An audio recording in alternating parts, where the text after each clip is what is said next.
Aku pelik betul lah dengan si Jono ni. Kalau dia tak ada benda yang nak menyusahkan hidup aku satu hari, tak boleh ke agaknya? Kau tengok ni. Ni bawa kereta siapa pula ni? Kau buat... Oh, tak boleh turun tingkap.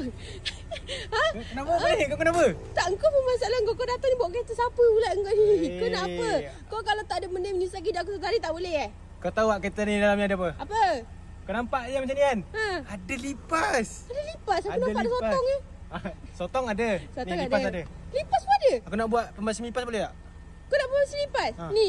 Ya. Okey, boleh. Tapi kau kena bayar dengan aku. Boleh? Takkan? Boleh? Okey. Boleh.